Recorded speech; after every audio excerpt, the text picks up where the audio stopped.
Қайырлы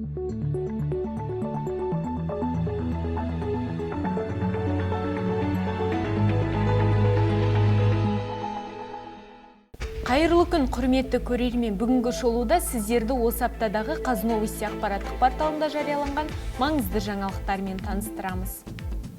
Қазақстан Республикасы премьер-министрінің орынбасары Ералы Тоғжановтың төрағалығымен жер реформасы жөніндегі комиссияның алғашқы отырысы өтті. Жыл басынан бері еліміздегі көпбалалы аналар 45,6 миллиард теңге жәрдемақы алды.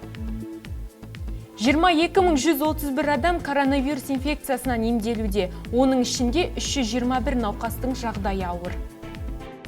Коронавирус инфекциясына байланысты Нұр-Сұлтан мен Алматы қалалары және Батыс Қазақстан, Атырау облыстары қызыл аймақта.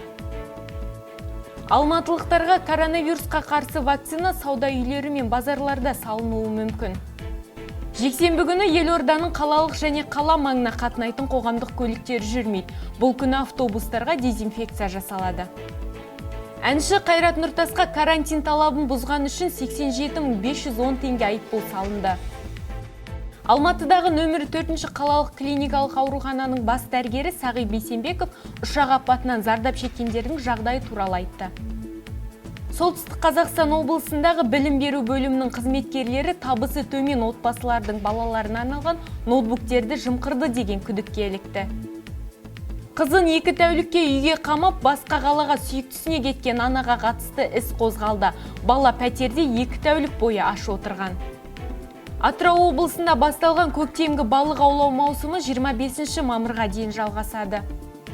OLX-тегі жеткізу қызметі 100-ден астам елордалықты сан соқтырып кетті.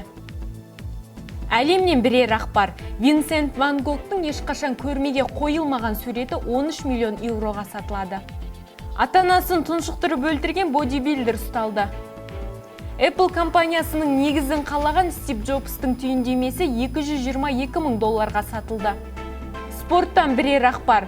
Руслан Курбанов Токио Олимпиадасына жолдама жеңіп алды. Жапонияның Фукусима қаласында Токио Олимпиадасының алау эстафетасы басталды. Осы және өзге де маңызды жаңалықтарды Қаз Новости ақпараттық порталынан оқи аласыздар. Келесі аптада кездескенше аман болыңыздар.